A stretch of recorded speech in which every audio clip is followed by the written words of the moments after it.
रुपनाथ ब्रह्मनि माने गोसोखांथियाव बानायनाय जे मेम'रियेल दं खालामफैयाखै 2022 मायथाइनि आसाम एसेम्ब्लिनि बिसायख'थिसिम जोंहा एनडिएजों थानायनि कमिटमेन्ट दङ आरो निउ दिल्लीयाव जोंनि सानै मेम्बार अफ पार्लियामेन्टआ 2029 मायथाइसिम एनडिएजों थानायनि कमिटमेन्ट दङ। सिङाव मा इलु दं बिथांमोना एसे सोंनानै नायदो बिथांमोना मा फिननाय होयो। बेयाव खालि सिफायनाय बुफायनाय नङाबा होखारनाय बेबायदि मेन्टेलिटिजों खामानि मावोबा बिथांमोना मोजां खामानि मावनो हानाय नङा फैगोन 5 बोसोराव। नमस्कार खुलुमबाय रायजो राजाफोर, आङो जिबि ब्लग फेमिलि नोंथांमोना इसोरनि अननायाव मोजां दङ आं आसा खालामबाय।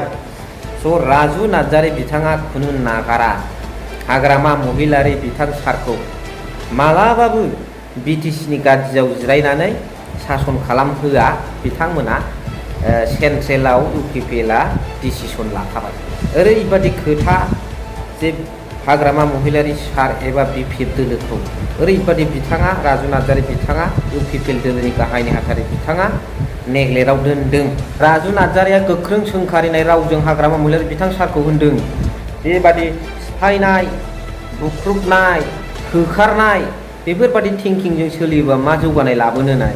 नाथाय स्पष्ट खोथा प्रमद बर' बिथाङासो थांनाय 5 बोसोराव फेक इनकाउन्टार खालामनानै बन लायग्राफोरखौ गावथारनानै रायजो राजाफोरखौ एभेक्सन खालामनानै न' बां बुसिनानै मन्दिर मस्जिद गिर्जा फेरेंगा बिथांनि गेजेरजों बुसि होनानै रायजो राजाफोरखौ गाबग्लु होनानै थार्मेल पावार प्रजेक्ट गायसनो ना हा सिख'नानै प्रमद बर' बिथाङासो होख्रुंनाय बुसिनाय खामानिखौ मावदों। दा बिथांमोना जेबो दम हैयाखै सिगियाखैबा लैहोर गयारिखौ सानावनो बोरै पार्टी अफिस खाथियाव बोरै बुनो मोनखो, मारै बुनो मोनखो आरो इलेक्शन समाव फेरेंगा बिथाङा मानो दावराव खालामनो मोनखो, दिनै बिनि सोमोन्दै स्पष्ट भाबै नोंथांमोनजों सावरायगोन। Hello' everyone, one second welcome back to the channel. दिनैनि गोदान नोंथां बयखौबो गोसो गोथारै बरायदों, लोगोसे आसा खालामो इसोरनि नोंथां बयबो मोजां दं। इन्ट्र' भिडिअ'आव जायखौ नुदों बियो राजु नार्जारी बिथां UPPLनि गाहाय नेहाथारि बिथाङा बुंनाय खोथा। दा थारैनो अब्ला बिथांमोना इंगितल' नंला, डाइरेक्ट BPFखौ थांखिनानै बुंबाय बड'फा उपेन्द्रनाथ ब्रह्म सारनि मुसुखायाव अन्थाइ खुइलानाय हाब्रु सारलानाय बेफोर खामानिया BPFनि आरो BPF दोलोनि। बे डाइरेक्ट बुंखाबाय बेखौ BPF दोलोआसो खामानि मावदों होननानै। नोंसोरबादि जों बड'फानि मुसुखायाव अन्थाइ खुइयाखै, सोरनिबा न'आव एटम गावाखै होननानै। नाथाय थांनाय इलेक्सनाव मा जाया, फेरेंगा बिथाङा बेसेबां मानसि बुहोआ आरो जाय बुग्राफोर बिथांमोनानो BPFआव सारेन्डार जाफैनानै खोन्थाफैदों आरो बेजों लोगोसे अनेक दावराव खालामदों फेरेंगाया। जेराव फेरेंगा दारायदों बे जायगायाव दावराव जादों, गुबुनाव दावराव जायाखै। अब्ला आरो नोंथांमोना रावखौबो दम होआखै बुवाखै होनदों। बे लैहोर गयारी बिथांखौ पार्टी अफिस खाथियाव सानावनो क'क्राझार टाउनाव बुनाया बे मामोनलै? बे मामोन?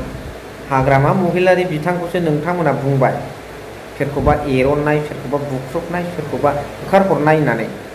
नाथाय थांनाय 5 बोसोराव प्रमद बर'आ मा खालामा? थांनाय 5 बोसोराव प्रमद बर' बिथाङा बर' रायजो राजाफोरखौ होखारग्लुंदों, एभेक्सन खालामदों, न' ना बुसिदों, बर' रायजो राजाफोरखौ आइ आफाफोरखौ बिमा माहारिफोरखौ बुग्लुंदों, थानो हालायलायै एभेक्सन। फेरेंगाया प्रमद बर'नि आगदा आखाइ फेरेंगा बिथाङा मन्दिर मस्जिद गिर्जा बुख्रुबना होदों, फेक इनकाउन्टार खालामहोदों। प्रमद बर' बिथांमोना बन लायनायखौ डिसटेन्स मदनिफ्राय गावनानै मेलेम लिलिलाला गहोदों। बेफोर मा प्रमद बर'नि आमोलाव जानाय नङाना मानगोनां राजु नोंथां?